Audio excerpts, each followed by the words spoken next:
got it to 3, and then And now LeBron James. All set when you're set. All right, we'll be going, Mike, please. Hey, LeBron, I'm wondering how you would react to the first 3 quarters before you guys made the run. What do you think was the difference that let Denver build that 20-point lead? I think it was the same in game 2. Same thing that we was able to get by, with the AD shot, turn the ball over too much. We put them to the free throw line. And, I give credit where credit is due, though. Denver came in and played exceptionally well. They played better than us, more aggressive than us through 3 quarters, 36 minutes. But we there's a penalty in the third quarter with like 9.5 minutes to go. And we had some turnovers that led to some easy buckets for them. We had 16 turnovers for 25 points, and we put them to the line 29 times. So it's not going to be winning ingredients for us if we continue to do that. And we knew that even after game 2, we talked about that, trying to assure that. So we got to be better in that game 4. Frank talked about the importance of touching the paint on drives or whatever when a team is packing it like Denver has and so many teams have. What are some things, LeBron, you guys can do better in game 4?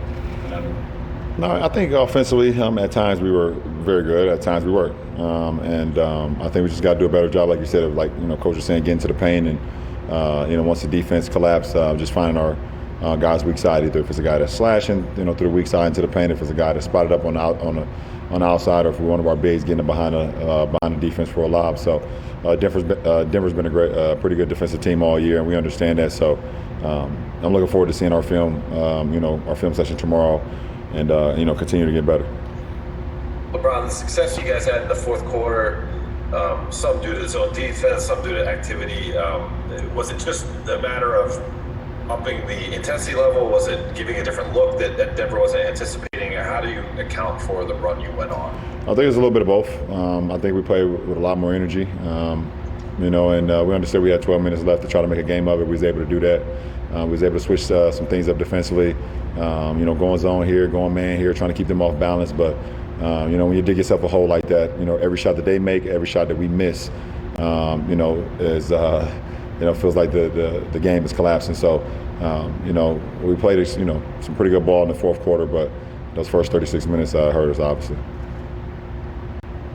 LeBron, I wanted to ask you something off the court. You spent so much time in the bubble talking about police brutality and the relationship of police and the black community. And then on Tuesday, you expressed your condolences toward the officers in Compton who were shot, and talked about the need for nonviolence. There's this sort of narrative and this framing that emerges from some people that frames your position in talking about police brutality as something that incites violence against officers. And the LA County Sheriff obviously had that kind of implication last week, I think, when he asked you to contribute to the reward. I'm wondering what your reaction is when you hear those two things connected, and did you think it was appropriate for the sheriff to sort of bring that up and bring you into that discussion? I've never, in my 35 years, ever condoned violence. Never have. But I also know what's right is right and what's wrong is wrong. And I grew up in the inner city, in a black community, in what we call the hood or the ghetto, however you want to picture it.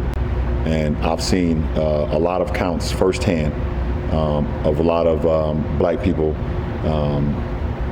being, I guess, racially profiled because of our color. And I've seen it, throughout my whole life. And I'm not saying that all cops are bad, because I actually, throughout high school and things of that nature, and I'm around them all the time, and they're not all bad. But when you see the videos that's going on, and you can see all over not only in my hometown, but all over America, you continue to see the acts of violence towards my kind. I can't do nothing but to speak about it and see the common denominator. But not one time have I ever said, let's act violent towards cops. I just said that, what's going on in our community is not okay. And we fear for that, and we fear for our lives. It's something that we go on every single day as a black man and a black woman and a black kid or a black girl. We fear. We feared that moment where we're pulled over, or I just seen something I believe yesterday or the day before of a guy in Wisconsin was renting a house, and the next door neighbor called the police on him, and the police came in the house without a warrant, without anything, and arrested a guy, a black man, because he was sitting out on a porch. And if you can't tell me that's not racial profiling, then I don't know what the hell we're looking at. But I do not condone violence towards anyone: police, black people, white people, anyone of color, anyone not of color. Because that's not going to ever make this world or America, what we want it to be. So, and I have zero comment